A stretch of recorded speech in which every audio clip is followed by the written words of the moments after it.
pessoas passando por esses seguranças, subindo essas escadas, cumprimentando esses jornalistas.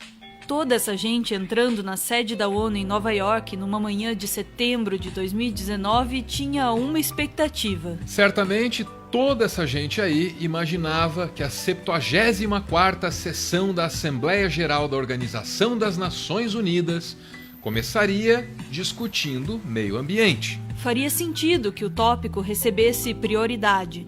Primeiro, porque no dia anterior, os líderes mundiais tinham sido confrontados com o duro discurso de Greta Thunberg. We are in the beginning of a mass extinction, and all you can talk about is money and fairy tales of eternal economic growth. How dare you? Segundo, porque o primeiro presidente a falar na Assembleia Geral seria justamente o do Brasil. Um país que deixou suas florestas queimarem e se viu envolvido em uma crise diplomática sem precedentes por causa disso. Era óbvio que, representando o Brasil, Jair Bolsonaro se concentrasse nesse assunto logo de cara. Mas não. Primeiro, obrigado a Deus pela minha vida.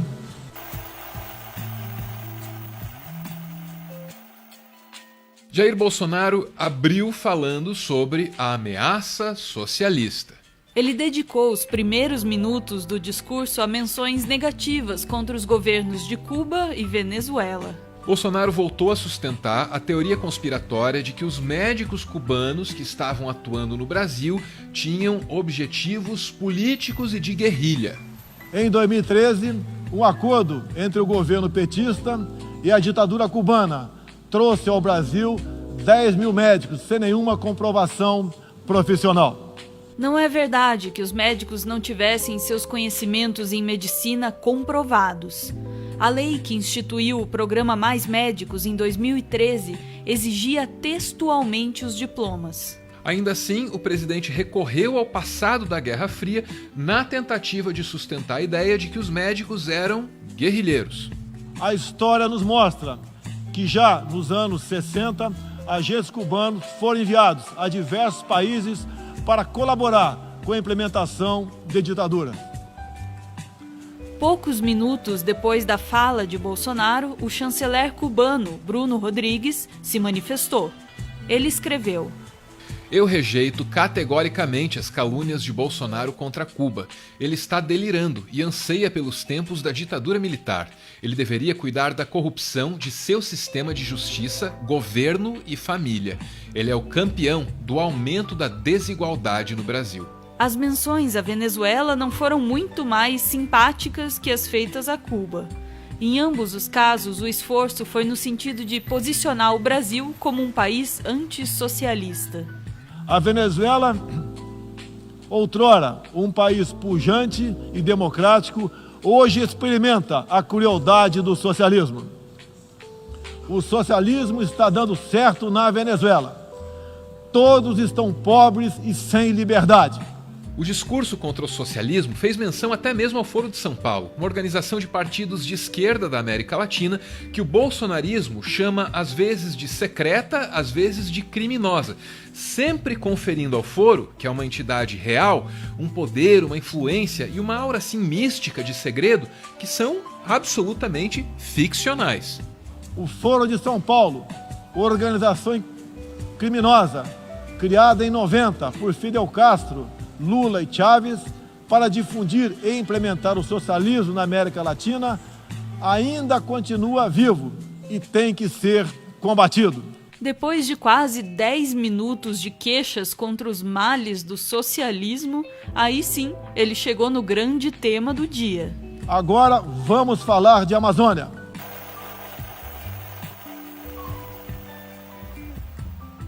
Ao falar sobre a Amazônia, o Bolsonaro fez valer aquela que talvez seja a principal característica do tipo de política que ele faz. Bolsonaro consegue sustentar diferentes versões diante de diferentes públicos para o mesmo fato. As queimadas na Amazônia são um exemplo muito claro dessa estratégia. Isso aqui é o que ele disse em 24 de setembro, diante dos líderes mundiais reunidos na Assembleia da ONU. Vale ressaltar que existem queimadas praticadas por índios e populações locais, como parte de sua respectiva cultura e forma de sobrevivência. Agora, volta um pouco no tempo, para o dia 22 de agosto.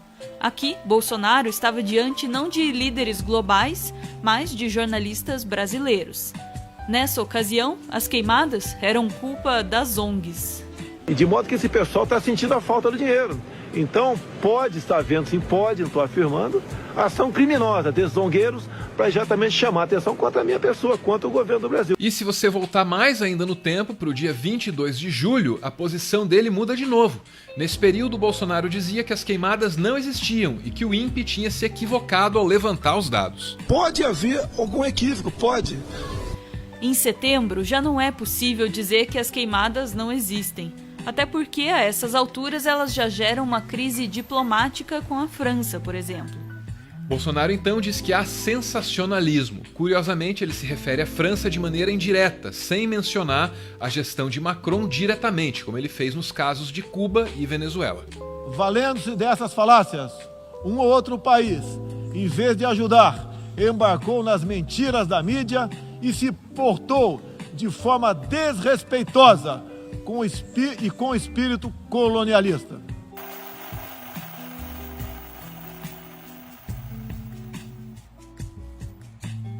Esse é o chefe Raoni em uma visita à Europa.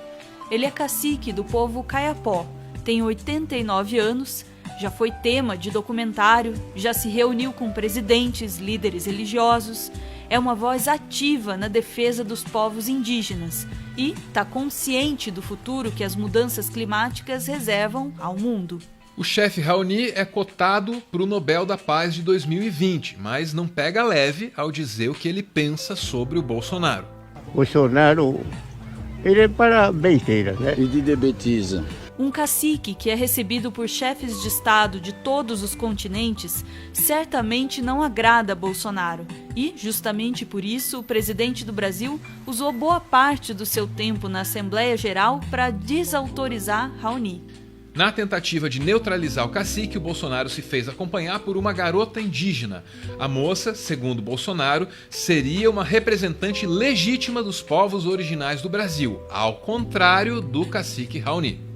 Para viabilizar a liderança de Izani, Bolsonaro leu uma carta de uma associação de agricultores indígenas. O grupo de agricultores indígenas do Brasil, formado por diversas etnias e com representantes por todas as unidades da federação, que habitam uma área de mais de 30 milhões de hectares no território brasileiro, vem respeitosamente perante a sociedade brasileira endossar apoio total e restrito à indígena Izani Calapalo, aqui presente. Acabou o monopólio do senhor Raoni. A Izani, claro, não foi escolhida pelo presidente à toa. Ela é alinhada ao governo e ajuda Bolsonaro até mesmo na tarefa de dizer que as queimadas são culpa dos povos indígenas. Dizendo sobre as queimadas, que é culpa do governo Bolsonaro que entrou, ele está queimando todo o Xingu. Não existe isso daí. A nossa cultura é você roça para plantar mandioca e para plantar outras coisas.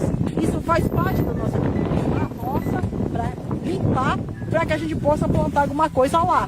Isso faz parte, não é porque entrou o novo governo, ele está queimando tudo. Embora tenha sido aprovada pela tal Associação de Agricultores Indígenas, a presença de Izani foi repudiada por lideranças do Xingu, que escreveram uma carta se manifestando, diz o texto. Desrespeita-se a autonomia própria das organizações dos povos indígenas de decisão e indicação de seus representantes em eventos nacionais e internacionais. O governo brasileiro ofende as lideranças ao dar destaque a uma indígena que vem atuando constantemente em redes sociais com o objetivo único de ofender e desmoralizar as lideranças e o movimento indígena do Brasil.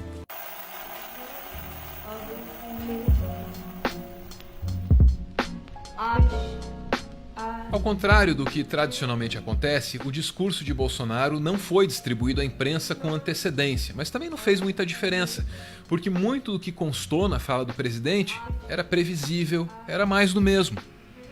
Esse discurso era mais uma tentativa de exportar as conspirações nas quais o bolsonarismo se apoia domesticamente. O Brasil de Bolsonaro distribui violência seguindo estritos critérios sociais e raciais. Já a distribuição de vergonha alheia é universal e gratuita. Ah, se o Brasil distribuísse renda, demonstrando a mesma eficiência que tem ao distribuir vergonha alheia, hein? Agradeço a todos pela graça e pela glória de Deus. Meu muito obrigado.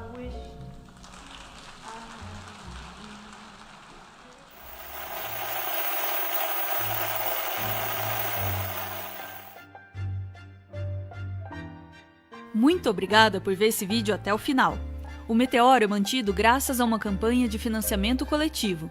Quem participa ouve o nosso podcast exclusivo e aparece aqui no finalzinho para receber o nosso agradecimento. Hoje a gente quer agradecer o Marcelo e a Marina, que fizeram essa tela linda, maravilhosa, que agora mora na nossa casa. Muito obrigada, Marcelo e Marina. Beijo!